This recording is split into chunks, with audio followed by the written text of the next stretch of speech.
साहिबगंज राज्य के एक छोटे से गांव में रहने वाला हरिया एक गरीब लकड़हारा था। वह दिन भर जंगल में लकड़ियां जमा करता और गांव और शहर में बेच आता और जैसे तैसे अपना और अपनी पत्नी शकुंतला का पेट पालता। अपनी गरीबी से दोनों पति पत्नी बहुत ही दुखी थे। उसी गरीबी की दशा में उनके यहाँ एक संतान ने जन्म लिया। उन्होंने अपने बेटे का नाम बिट्टू रखा। सुनो जी, पहले हम 2 थे, तभी परिवार का गुजारा मुश्किल से हो पाता था। ईश्वर की दया से अब तो हम 3 हो गए हैं, इसलिए मैंने एक बात सोची। क्या बात सोची है शकुंतला तुमने? मैं क्या बोलती हूँ कि आज से मैं भी आपके साथ जंगल में लकड़ियाँ जमा करने जाया करूँगी। शकुंतला की यह बात सुनकर हरिया दुखी हो जाता है। शकुंतला, हमारी शादी को इतने साल बीत चुके हैं और आज तक मैं तुम्हें कुछ भी सुख नहीं दे पाया। दुखी क्यों होते हो जी? दुख सुख तो जीवन में आते ही रहते हैं। और फिर हम एक गाड़ी के 2 पहिए हैं, दोनों को एक समान चलना चाहिए, तभी गृहस्थी की गाड़ी ठीक ढंग से चल पाती है। हाँ शकुंतला, कह तो तुम ठीक रही हो शकुंतला। सब पूर्व जन्मों के पापों का फल है, क्योंकि 10 वर्ष में तो कूड़े के ढेर के भी दिन फेर जाते हैं। फिर हमने ऐसे कौन से पाप किए हैं जो गरीबी हमसे चिपक कर ही रह गई है। ठीक है, चलो मैं लकड़ी लेने के लिए जा रहा हूँ। ऐसा कहकर हरिया जंगल की ओर चला गया और लकड़ियां जमा करके गांव की ओर निकल गया और गांव में जाकर लकड़ियां बेच दिया।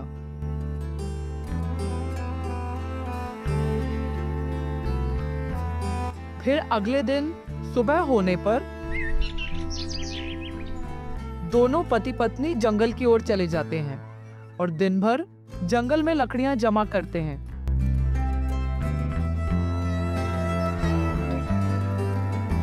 शाम होने तक लकड़ियां जमा करके वह गांव में लौट जाते हैं और गांव में घूम घूम कर दोनों लकड़ियां बेचते हैं।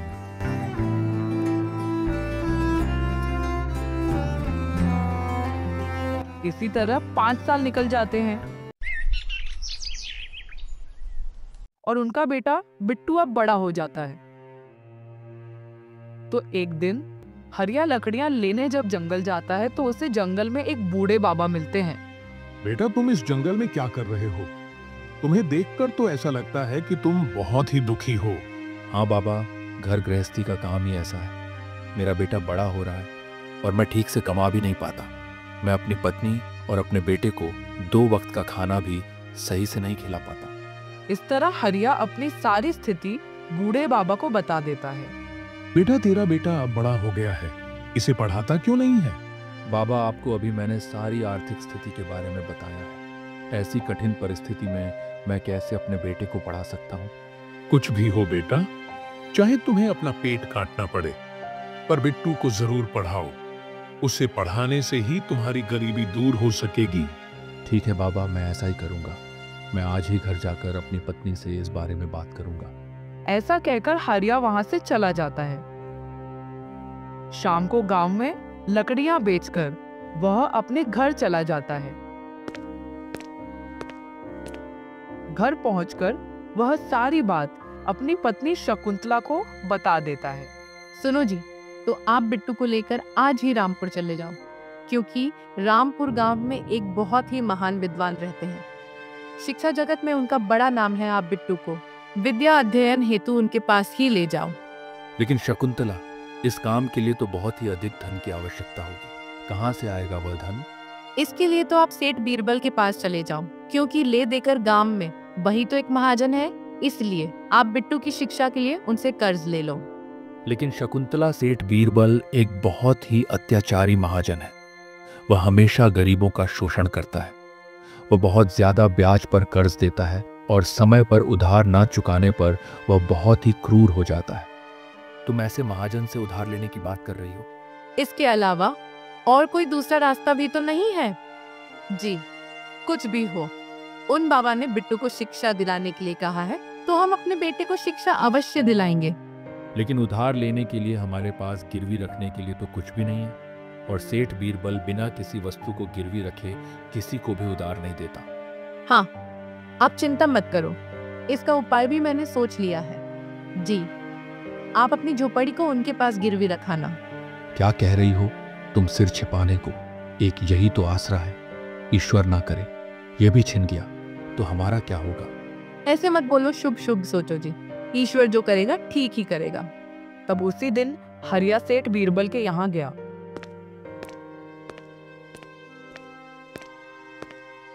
सेठ जी, आपसे कुछ काम है। कहो हरिया, कैसे आना हुआ? दरअसल सेठ जी, मैं आपके पास एक अर्ज लेकर आया हूँ। हाँ हाँ कहो हरिया, क्या अर्ज है तुम्हारी? सेठ जी, मुझे कर्ज चाहिए क्योंकि मैं अपने बेटे को पढ़ाना चाहता हूँ, इसलिए मुझे कर्ज चाहिए। ओ, तो तुम कर्ज लोगे किस पर? अरे मतलब गिरवी रखने के लिए तुम्हारे पास है ही क्या? सेठ जी, आप तो जानते ही हो कि मैं कितना गरीब हूँ। ले देकर मेरे पास बस एक झोपड़ी ही है। मैं उस झोपड़ी को आपके पास गिरवी रख दूंगा। सेठ बीरबल मन ही मन सोचने लगा। हाँ, सौदा बुरा नहीं रहेगा, क्योंकि हरिया उधार तो लौटा नहीं पाएगा, फिर उसके झोपड़े पर मेरा कब्जा हो जाएगा। हाँ हाँ ठीक है हरिया, मैं तुम्हें 10,000 रुपए उधार दे सकता हूँ। ठीक है सेठ जी, आपकी बड़ी मेहरबानी होगी। बीरबल ने एक कागज पर हरिया का अंगूठा लगवा लिया। पूरे 8 वर्ष की मोहलत देता हूं मैं तुझे। यदि इन 8 वर्षों के अंदर तू मेरा उधार न चुका पाया तो तेरी झोपड़ी और जमीन मेरी होगी हरिया। हाँ ठीक है, मुझे ये मंजूर है। सेठ जी, ईश्वर आपका भला करे। फिर सेठ बीरबल ने उसे 10,000 रुपए दे दिए। फिर हरिया अपने बेटे बिट्टू को साथ लेकर उसी दिन रामपुर की ओर चल पड़ा और सोचने लगा, मेरे बच्चे की रक्षा करना, इसे खूब विद्वान बनाना। लंबा सफर तय करने के बाद हरिया और बिट्टू रामपुर में गुरु के आश्रम में पहुंच गए। गुरुजी, आपको सत सत प्रणाम। कहाँ से आए हो तुम लोग? गुरुजी, मैं साहिबगंज राज्य के एक छोटे से गांव में रहता हूँ। मेरा नाम हरिया है और ये मेरा बेटा बिट्टू है। मैं अपने बेटे बिट्टू को आपसे शिक्षा दिलवाना चाहता हूँ और इसी उद्देश्य से इसे आपके पास लेकर आया हूँ। हरिया ने तुरंत 10,000 रुपए से भरी हुई थैली गुरुजी के चरणों में रख दी और कहने लगा, गुरुजी, आप इन्हें स्वीकार कीजिए। क्या है इस थैली में? इसमें 10,000 रुपए हैं गुरुजी। मैं जैसे तैसे इनका प्रबंध करके लाया हूँ। इससे अधिक और मैं आपको नहीं दे पाऊंगा। गुरुजी, मैं बहुत ही गरीब हूँ। गुरुजी, पप्पा कि आप मेरे बेटे को शिक्षा देने के लिए मना मत करना।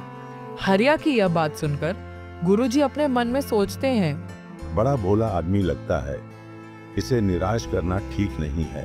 मैं तुम्हारे बेटे को अवश्य पढ़ाऊंगा।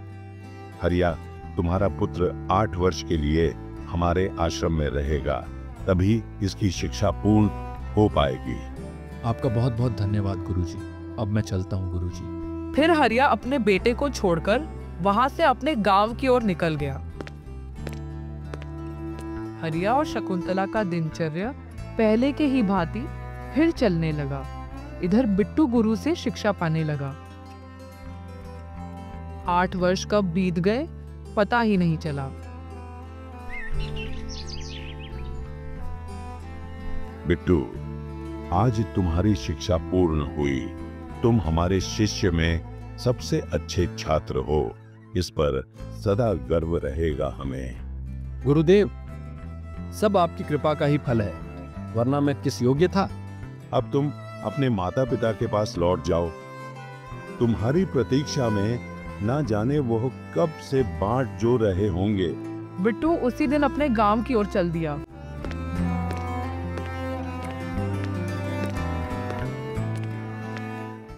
और फिर लंबा सफर तय करके वह अपने गांव पहुंच गया। तुम कौन हो? फिर बिट्टू ने आगे बढ़कर हरिया के पैर छू लिए। अरे क्या कह रहे हो? कौन हो तुम? मैं बिट्टू हूँ पिताजी, आपका बेटा। बिट्टू, तुम्हारी शिक्षा पूरी हो गई क्या?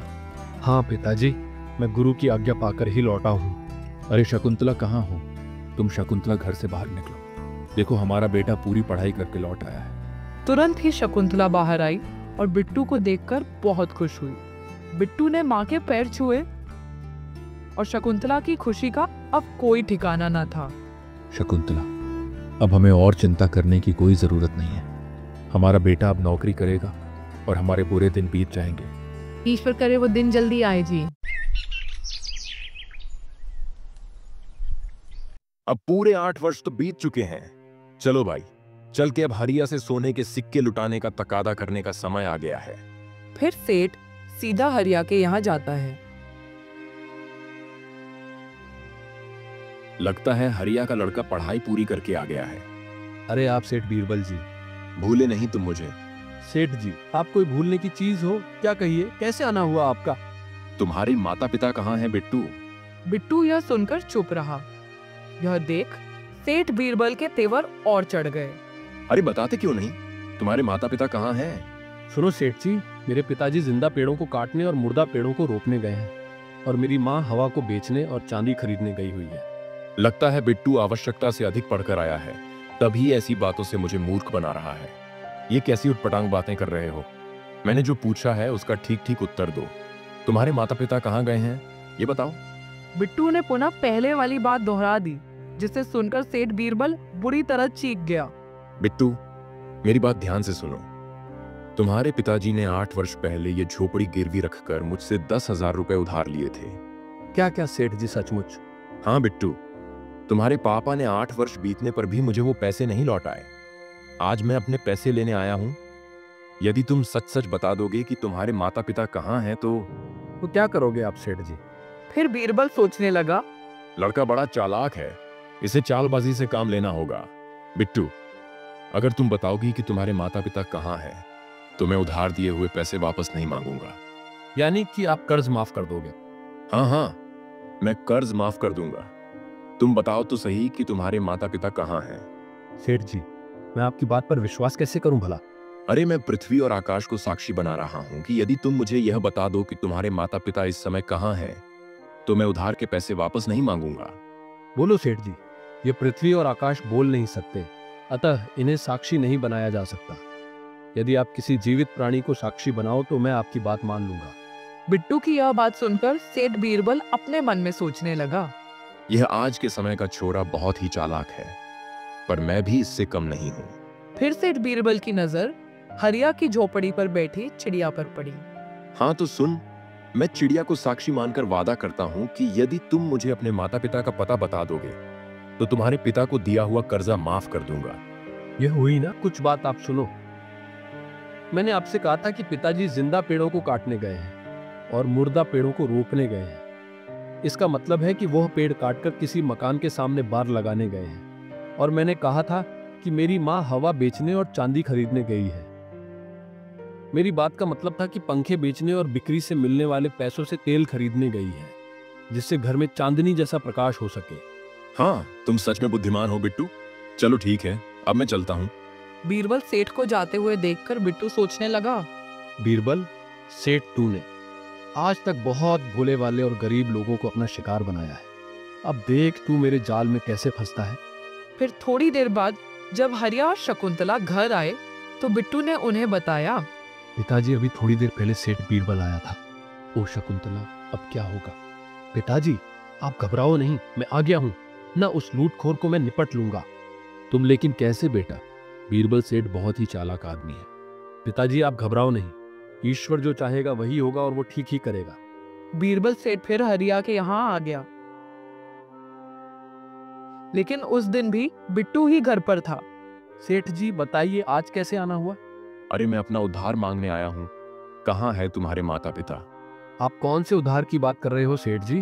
अच्छा हाँ, उसी उधार की जिसे कल आपने माफ कर दिया था, है ना? क्या मैंने कब माफ किया था? तुम झूठ बोल रहे हो बिट्टू। सेठ बीरबल जी, बात को पलटो नहीं। जब कर्ज माफ हो गया है तो वापस करने का तो सवाल ही नहीं उठता।